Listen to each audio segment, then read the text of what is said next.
Hello guys, welcome back to the video. Today எதை பற்றின அனாலிசிஸ்னா இப்போ நடந்து முடிஞ்ச test match Adelaide test match அதை பற்றி தான் நம்ம இந்த வீடியோவில் பார்க்க போகிறது. This is log, welcome to LM vlogs cricket discussion. So இந்த டெஸ்ட் மேட்ச் பற்றி எங்கேருந்து ஆரம்பிக்கிறதுன்னு எனக்கு தெரியலை. பிகாஸ் இவங்க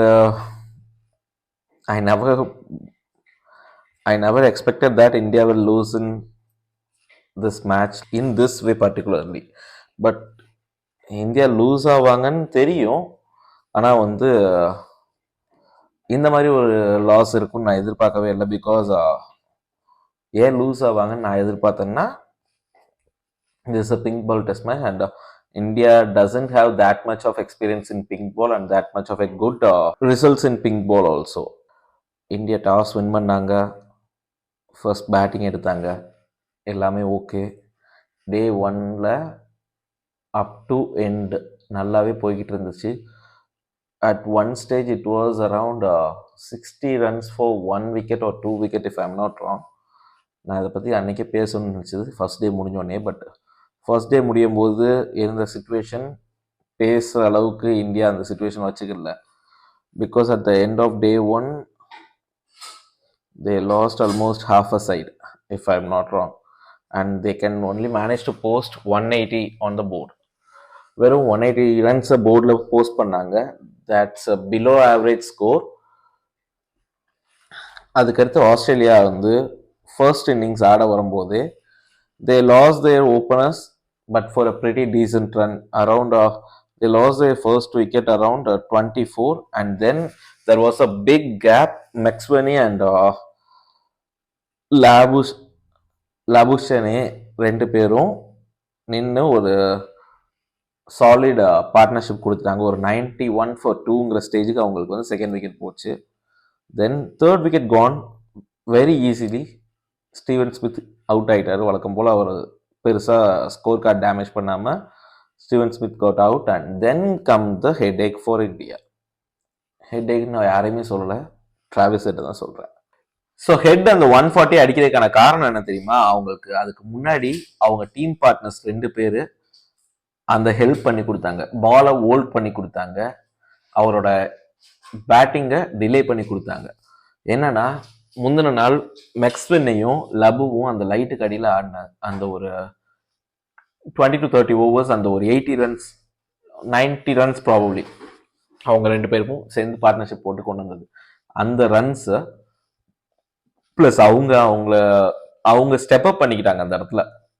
அவங்க அந்த ஸ்டெப் அப் பண்ணி அவங்க ஆடின அந்த ஒரு இன்னிங்ஸ் தான் நெக்ஸ்ட் டே நல்லா ஷைனி மார்னிங்கில் ஒரு மூமெண்ட் இல்லாத ஒரு பாலில் ஹெட்டால் தைரியமாக அவரோட பேட்டை உள்ளே விட முடிஞ்சது. அடிச்சார், கண்ணா பின்னான்னு அடிச்சார். அதே மாதிரி ஹெட்டுக்கு என்ன விட்ட குறை தொட்ட குறைன்னு தெரியல. இந்தியா கூட இந்தியான்னு பார்த்தாலே அடிக்கிறாரு. From the very world cup final 2023 இருந்தே அவர் தான் நம்ம மேட்ச் லோஸ் பண்றதுக்கான மெயின் ரீசனாவே இருந்துகிட்டு இருக்காரு. இங்க இந்தியா அந்த மேட்சை தோத்ததுக்கும் ஆஸ்திரேலியா அந்த மேட்சை ஜெயிச்சதுக்குமான வித்தியாசமும் அதுதான். இது அடிலைட் பிட்ச். அடிலைட்டுங்கிறது ஒரு கிளாசிக் டெஸ்ட் மேட்ச்க்கான பிட்ச். அந்த பிட்ச்ல அதுவும் பிங்க் பால் ஆட போறாங்க. அப்படிங்கும் போது பிங்க் பால் நார்மல் பாலோட ஷைனிங்கை ரொம்ப நேரத்துக்கு சஸ்டெயின் பண்ணி வச்சிருக்கும். அதாவது நார்மல் ரெட் பால்ல ஒரு 30 ஓவர்ஸ் வரைக்கும் ஷைன் இருக்கும். ஆனால் பிங்க் பால்ல 40 ஓவர்ஸ்க்கு ஷைன் இருக்கும். ஸோ இந்தியா என்ன பண்ணிருக்கணும்னா, ப்ராபப்ளி இப்போ ஜெய்ஸ்வால் ராகுல் உள்ள இறங்கி ஆட ஆரம்பிக்க மென்டலி ப்ரிப்பேர்ட் ஆகி வந்திருக்கணும். நம்ம 40 ஓவர்ஸ் ஆடணும். இந்த 40 ஓவர்ஸ்ல each has to face at least 120 balls நம்ம ஃபேஸ் பண்ணிருக்கணும். 2 பேரும் சேர்ந்து ஃபேஸ் பண்ணாதான் பாலோட ஷைனிங் போகும். அந்த ஷைனிங் போற பொசிஷன் வரைக்கும் நம்ம ஆடணும். அட்லீஸ்ட் நம்ம ஒரு 100 கொண்டு வந்திருக்கணும். 100 for 2 அப்படிங்கிற பொசிஷன்ல இந்தியா இருந்திருக்கணும். இது ரெண்டும் தான் அவங்களுக்கு மைண்ட் செட்ல இருந்திருக்கணும். ஆனா நம்ம இந்தியன் பேட்டர்ஸ்க்கு என்ன அவசரம் தெரியல. எல்லாரும் ஒன் டே மேட்ச் ஆடுற மாதிரி சும்மா பேட்டை கண்ணா பின்னான்னு விட்டாங்க. As a result India has batted for 80 overs combinedly for both the innings.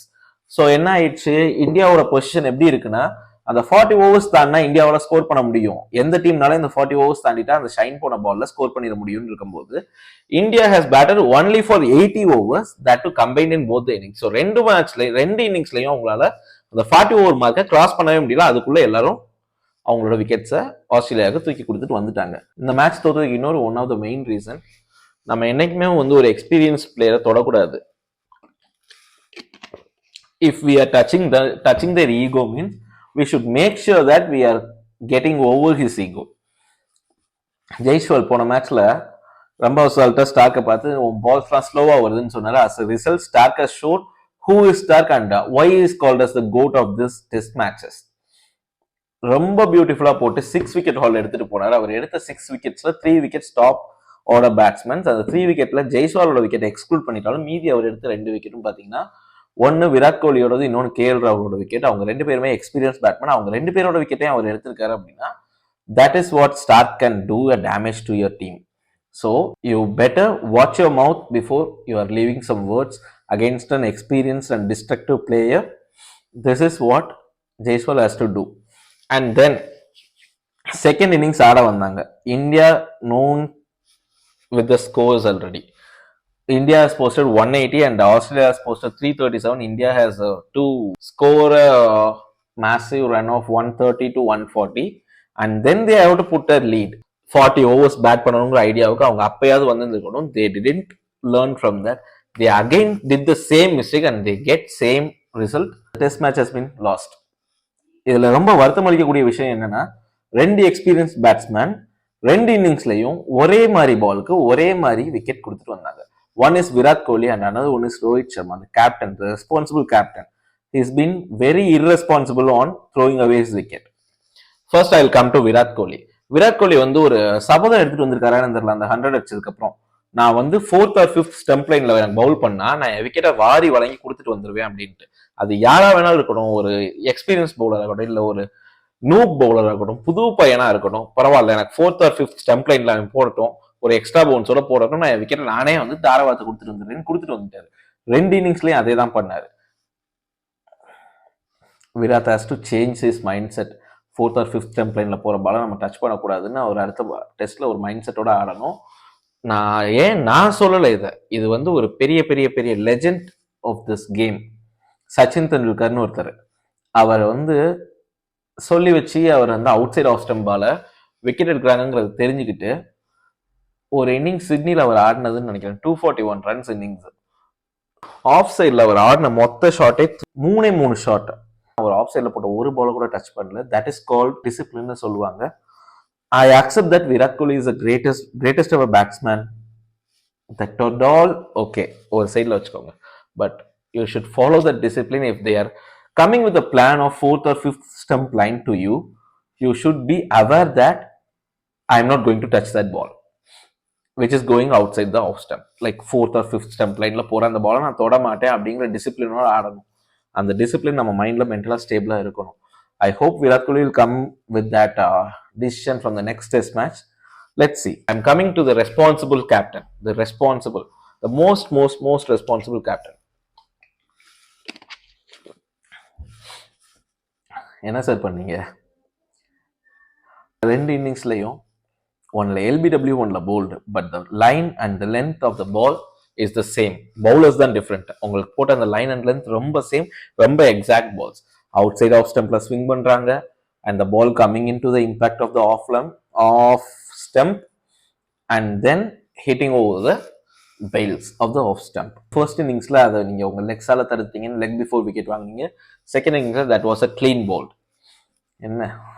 நான் என்ன சொல்றதுன்னு தெரியல சார் உங்களுக்கு. நீங்க வந்து கிரேட்டஸ்ட் எவர் பேட்ஸ்மேன் தான் இல்லைன்னு சொல்ல, ஓப்பனிங் பேட்ஸ்மேன் உங்களை ஸ்லாட்டை விட்டு நீங்க 5th ஆடுறீங்க. That and are all okay. உங்களோட டெக்னிக்ல ப்ராப்ளம் இருக்கு அப்படின்னா you should work on that. நாங்கள்லாம் வந்து அட்வைஸ் பண்ற அளவுக்கு பெரிய ஆள் இல்லை. இதை நான் சொன்னாலும் திட்ட தான் செய்ய போறாங்க கமெண்ட்ஸ்ல வந்து உங்க ஃபேன்ஸ் எல்லாம். But what I am saying is a damn hard truth. Sometimes truth are very hard to accept. இவரோட ஃப்ரண்ட் ஸ்டெப், அதாவது ஃப்ரண்ட் ஃபுட் வச்சு ஆடுற அந்த இதுல ஒரு வீக்னஸ் இருக்கு. இந்த வீக்னஸ் அவங்க ரொம்ப நாளாச்சு எக்ஸ்போஸ் பண்ணி, but still is doing the same. அதனாலதான் still is getting out for that same kind of delivery. அவரோட ரீசெண்ட் இயர்ஸ்ல அவுட் ஆன எல்லா டிஸ்மிசல்ஸும் டெஸ்ட் மேட்ச்ல மோஸ்ட்லி இந்த மாதிரி ஒரு டெலிவரிஸ் தான் அவுட் ஆயிருக்காரு. அதனால ஒண்ணுமே சொல்றதுக்கு இல்லை சார். இவங்க எல்லாரையும் இந்த வாத்து கூட்டத்துல எனக்கு வந்து ஒரு மயிலா தெரிஞ்சது வந்து நிதிஷ் ரெட்டி. அவ்வளோ அருமையா ஆடுறாரு அந்த ஆளு. எனக்கு ரொம்ப பிடிச்சிருந்துச்சு அவரோட பிளே. அதாவது எல்லாரும் வந்து பயப்படும் போது ஆஸ்திரேலியன்ஸ் இந்த மேட்ச்ல பயப்படும் போது, இந்த பிங்க் பாலுக்குன்னு பயப்படும் போது, அவரு தில்லுக்கு துட்டுன்னு இறங்கி ஆடினாருப்பா. அதுக்காக அட்டாக்கிங்ல மட்டும்தான் ஆடினார் நான் சொல்ல மாட்டேன். He is having a solid defence.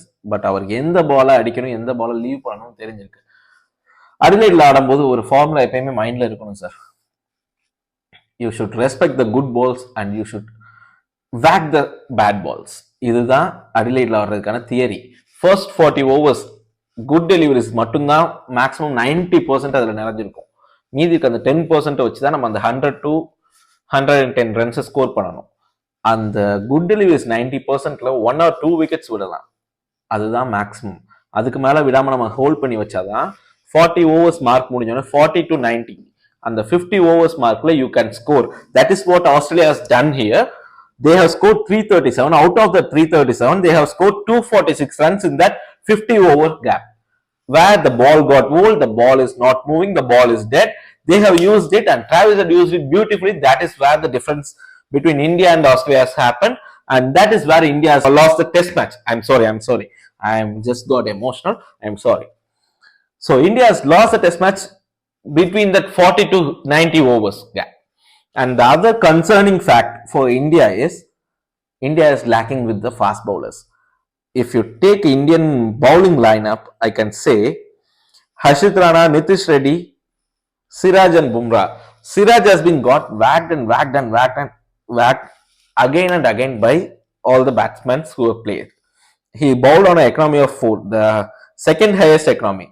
And the first is going to Harshit Rana.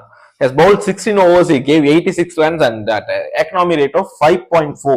That is a way higher economy rate for a test match. That too in Adelaide. Australia has crossed the 40 over mark where the ball is got old and ball is not swinging around. If you are going to play in Australia, you should have that calmness.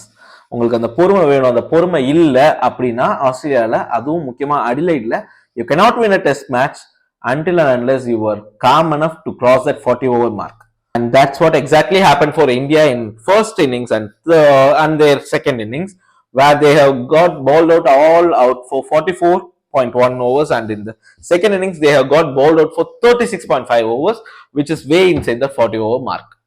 இந்தியாவுக்கு WTCயோட chances, இதை நீங்க யாரும் accept பண்ணிக்கலன்னா இதுதான் உண்மை. Chances are coming dim and dim. அப்படியே WTC முன்னாடி போய்கிட்டே இருக்கு எங்கேயோ. India is standing where they are standing few months back. And next test match which is going to happen in Brisbane will be the deciding match for India whether they will go in or not, because South Africa is winning every test matches they are playing there on the meantime, and that's an alarming sign for India. And India has to win this Brisbane test match, but the stats and the record in Brisbane is not showing greater for us, because recent yearsல 2003 டைம்ல ஆடின test மேட்ச்ல இருந்து இப்போ வரைக்கும் ஆடின test மேட்ச்ல எடுத்து பார்த்தோம்னா, out of 3 test match India has won 1 and draw 1. Australia has won 2 on this, if I'm not wrong. So Brisbane பத்தி நம்ம ஒரு ஷார்ட்டா பார்க்கறதுக்கு முன்னாடி 4th test match and 5th test match எங்க நடக்க போகுது, அங்க இருக்க ஸ்டாட்டிஸ்டிக்ஸ் என்னன்னு பார்த்தோம்னா, 4th is going to happen in Melbourne Cricket Ground, and where Australia is having a lead of 8 wins against India, and India has won only 4 with the 2 draw test matches there. And the 5th one is going to happen on Sydney Cricket Ground, where Australia has been dominated against India with the 5 win, and India has won 1 match there, and there is a high possibilities of the match getting drawn there, because there are a total of 7 draw matches has happened there between India and Australia. So now we can go to the Brisbane's cricket grounds pitch, and let's talk about the pace and bounce first. Brisbaneோட பேஸும் பவுன்ஸும் எப்படி இருக்குன்னா, Brisbane cricket ground that is called Gabba's cricket ground. Gabba ground வந்து நம்மளுக்கு last historical win கொடுத்துச்சு அந்த கிரவுண்ட்ல. But அதே historical win நம்மளால repeat பண்ண முடியுமான்னு பார்த்தா எனக்கு இதுக்கு ஆன்சர் இல்லை. பிகாஸ் அந்த கிரவுண்ட்ல extra pace and extra bounce இருக்கு. அங்க ஃபாஸ்ட் பவுலர்ஸ்க்கு அது ஒரு paradise for the first 3 days. அந்த ஃபர்ஸ்ட் 3 days அங்க அந்த பிட்ச் எப்படி இருக்கும்னா, அப்படியே சும்மா ஃபாஸ்ட் பவுலர்ஸ் என்னெல்லாம் சொல்றாங்களோ, பால் ஜிங்கு சக்குன்னு மூவ் ஆகி போய்கிட்டே இருக்கும். சீக்கா சார் சொல்ற மாதிரி தான், பால் இப்படி மூவ் ஆகும், அப்படி மூவ் ஆகும், எக்ஸ்ட்ரா பவுன்ஸ் இருக்கும், எக்ஸ்ட்ரா பேஸ் இருக்கும், எல்லாமே கிடைக்கும் அங்க. இது போக நம்மளுக்கு அதை இன்னும் மோசமாக்க முடியும்னா, அங்க இருக்க வெதர் கண்டிஷன்ஸ் கொஞ்சம் கிளவுடியா ஆச்சு அப்படின்னா ஃபாஸ்ட் பவுலர்ஸ் நம்மளை வச்சு செஞ்சிருவாங்க. ஆஸ்திரேலியன் ஃபாஸ்ட் பவுலர்ஸ் நம்மளை செஞ்சு விட்டுருவாங்க. பிகாஸ் இப்போ அவங்கள்ட்ட இருக்கிறது போலாண்ட், ஸ்டார்க், கமின்ஸ் அப்படின்ற 3 bowlers. For Brisbane test match Hazlewood will be available and Australia 4 பவுலர்ஸோட அந்த கிரவுண்ட்ல இறங்கினாலும் சொல்றதுக்கு ஆச்சரியப்படுறதுக்கு இல்லை. அவங்க 4 பவுலர்ஸ் வச்சுட்டு இறங்கினாங்கன்னா I am damn and sure இதே மாதிரி இன்னொரு 2.5 days டெஸ்ட் மேட்ச் நம்ம பார்ப்போம். Modern test cricket, dark days of modern test cricket we can witness in Brisbane Test Ground also. Because Gabba அப்படிப்பட்ட ஒரு பிட்ச் தான். ஃபர்ஸ்ட் 2 or 3 days நம்ம சமாளிச்சு அங்க இங்கன்னு தட்டி தடுமாறி உள்ள வந்துட்டோம், கேம்குள்ள வந்துட்டோம்னா அதுக்கு அடுத்த 2 நாளுக்கு ஸ்பின் மட்டும் தான் அங்க அசிஸ்ட் ஆகும். ஏன்னா அங்க கிராக்ஸ் வர ஆரம்பிச்சோம். கிராக்ஸ் வந்ததுன்னா ஸ்பின் பவுலர்ஸ்க்கு வந்து அது ஒரு பேரடைஸா மாறிடும். ஃபாஸ்ட் பவுலர்ஸ்க்கு அங்க பெருசா எடுக்கிறதுக்கு எதுவும் இருக்காது. But the thing is we have to cross that first 3 days. அந்த ஃபர்ஸ்ட் 3 daysக்குள்ளே நம்மளோட 2 இன்னிங்ஸே நம்ம முடிச்சிட்டோம் அப்படின்னா அந்த டெஸ்ட் மேட்சையும் மறந்துட வேண்டியதான். அந்த டெஸ்ட் மேட்சை மறந்தா நம்ம வேர்ல்ட் டெஸ்ட் சாம்பியன்ஷிப்பையும் மறந்துட வேண்டியதான். பிகாஸ் அங்க சி மூவ்மெண்ட் அவ்வளோ அழகா இருக்கும்.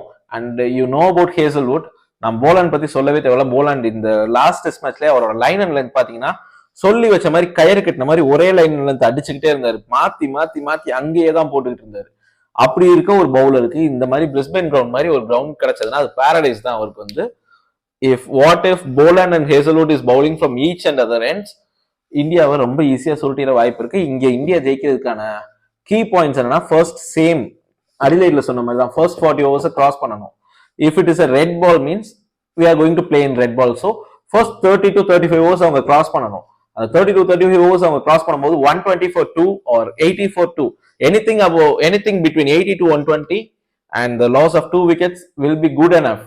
அவங்க அப்படி ஆடிட்டாங்க அப்படின்னா அதுக்கு அடுத்து இருக்க 60 overs they can rule it out and they can easily put a massive lead on Australia. அப்படி இல்லை, நம்ம டீம்ல அதை செய்யறதுக்கு புஜாரா மாதிரி ஒரு ஆள் இல்லை. ஆனா என்ன பொறுத்த வரைக்கும் மனசால நான் சொல்றேன்னா கேஎல் ராகுலால அது பண்ண முடியும்.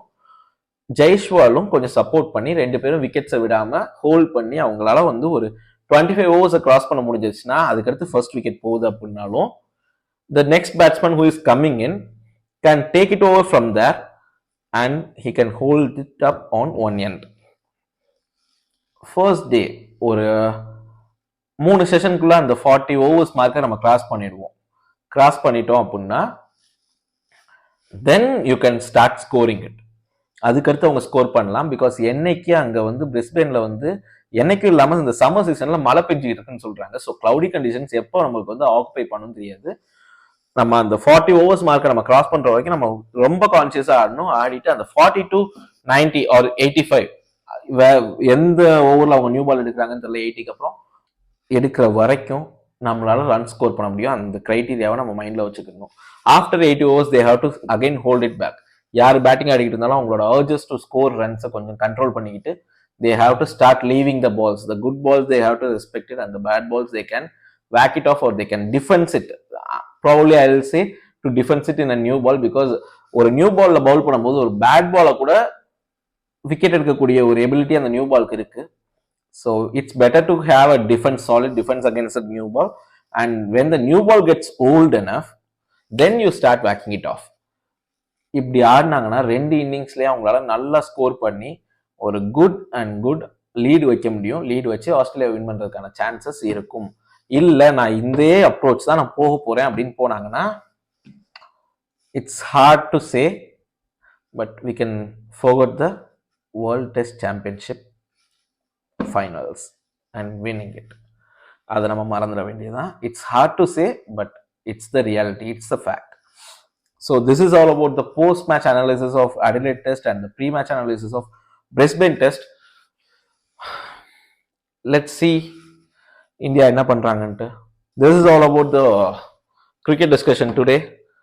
This is all about the test match today. And இப்போதான் first time எங்க வீடியோ பார்க்குறீங்க அப்படின்னா please hit on the subscribe button. This is Lahut and you are watching LM Vlogs Cricket Discussion. And futureல இதே மாதிரி videos நிறைய பார்க்கணும் அப்படின்னு நினைச்சீங்கன்னா please hit on the notification button too. உங்களுக்கு ஏதாவது கருத்து வேறுபாடு நான் பேசுனதுல இருக்குதோ இல்லை என்னை திட்டணும்னு நினைச்சீங்கனாலும் you can come to the comment section. The comment section is always open for you. நீங்க திட்டணும்னாலும் திட்டலாம், இல்லை உங்களுக்கான கருத்துக்களை சொல்லணும்னாலும் சொல்லலாம். Your opinion does matter to us. நீங்க ஒப்பீனியன் சொன்னீங்கன்னா I'll watch the opinions and I'll consider those opinions also. உங்களுக்கு ஏதாவது advice இருந்தாலும் கொடுக்கலாம். And that's all for today. So this is signing off. Take care and thanks for வாட்சிங்.